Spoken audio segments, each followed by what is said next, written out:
Hello, YouTube community at large or at small, depending on who you are. It's your favorite apostate anon dude here once again to enlighten you on the darker aspects of the Watchtower Babylon Crap Society. Now, Jehovah's Witnesses, I think that it's very important for you to know and find out, as I did, that the Watchtower Babylon Crap Society has had an affiliation with the great crimson seven-headed beast mentioned in Revelation, and as a Jehovah's Witness you undoubtedly know who that terrible creature is, the United Nations. Now, why is it that you suppose the Watchtower Society would have an affiliation of any kind for any purpose with an organization that they claim will bring about the ultimate ruination of all religion? Curious. I don't have any speculation to offer on that, as the Watchtower is very secretive about why they joined. However, I'll go ahead and I'll present to you the evidence. If you go online and you tippity-type away at your keyboard, such key phrases on Google like UN and Watchtower, or Watchtower and United Nations, or things of that nature, it will direct you to a website called jwfacts.com.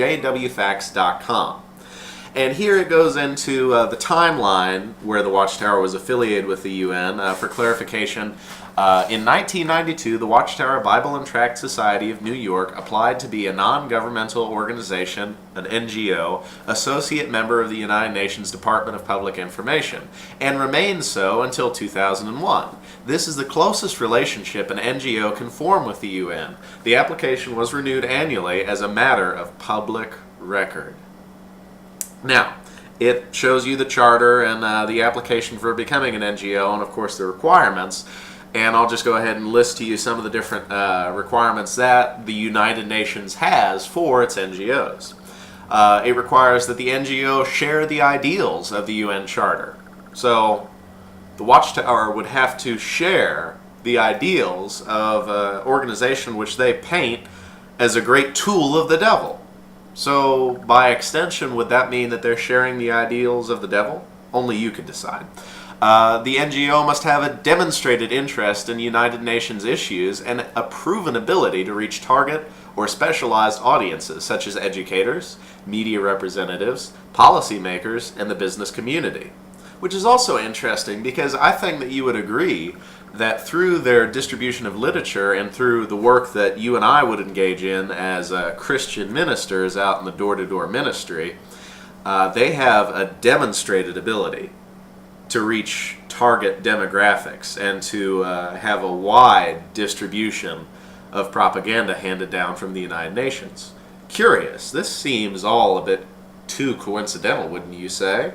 I thought so too when I found this out. And lastly, the NGO must have the commitment and the means to conduct effective information programs about UN activities by publishing newsletters, bulletins, and pamphlets, organizing conferences, seminars, and roundtables, and enlisting cooperation of the media. Oh, phew. Undoubtedly you're thinking right now, oh good.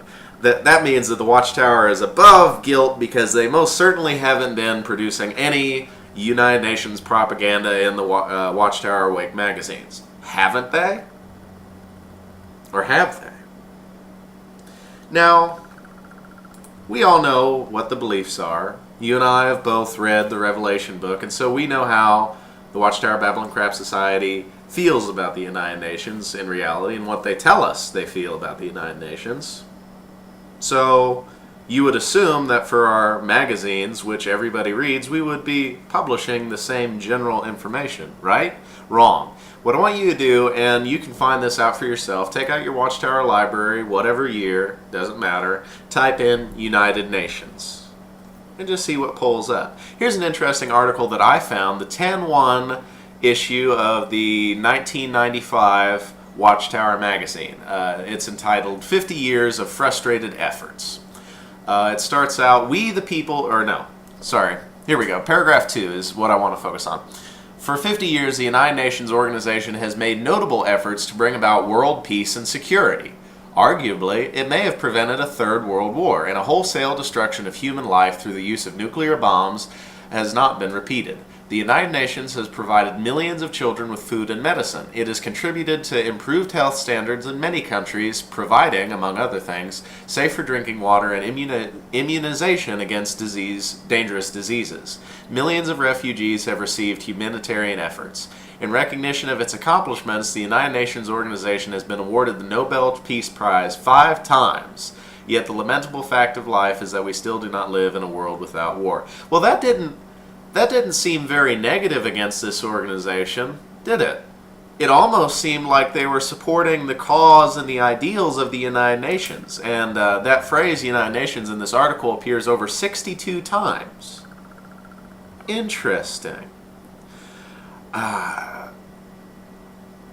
Here, as powerful as the United Nations may appear to be, its efforts have often been thwarted by politics and the media.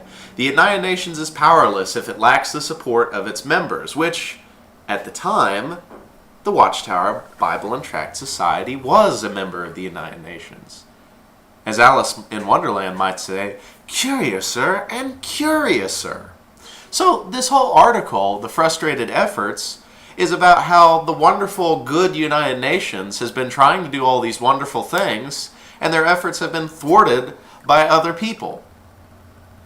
So maybe they are printing the propaganda of the United Nations. But no, you're rationalizing in your mind right now. I can envision, no. Surely that's just a coincidence, an article right out of the blue. They wouldn't be supporting this. Now would they?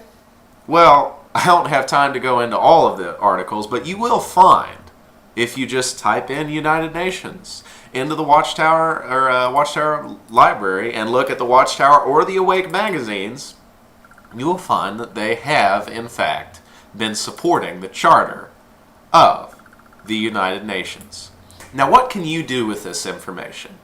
If you have taken the time to listen to my video, which I congratulate you at this point if you have, Jehovah's Witnesses, ask yourself, why would the Watchtower Bible and Tract Society be dishonest to its members? Why did we never receive adequate explanation about this membership? And I'm guessing that you didn't even know.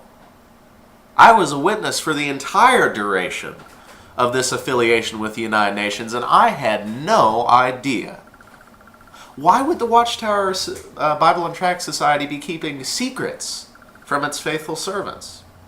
I can't answer these questions for you. You're going to have to come to the conclusion yourself.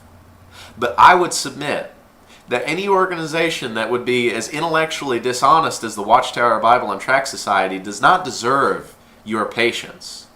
And when they say, well, wait on Jehovah and he will provide proper explanation in due time, I would submit that you've waited long enough. Jehovah isn't providing the explanation. It's a group of men in New York who have no godly guidance. If they did, then they wouldn't get it so wrong so much of the time. By now you're probably saying, well, that's the beautiful thing about our organization. We don't pretend to be infallible. No.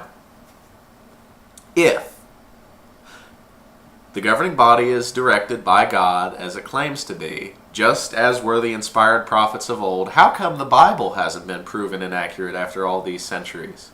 How come the Bible, that's been around for thousands of years, is accurate down to every last detail? But these men who claim to be inspired from the same source, their truth, like the Truth Book, which is an excellent example, Studies in the Scriptures, Live Forever, how come those books are considered to be old truth when the Bible is still infallible? I can't answer these questions for you. I want you to break free from the mental hold that they have on your mind and think for yourself. You come to the conclusion. Remember, life is a state of mind.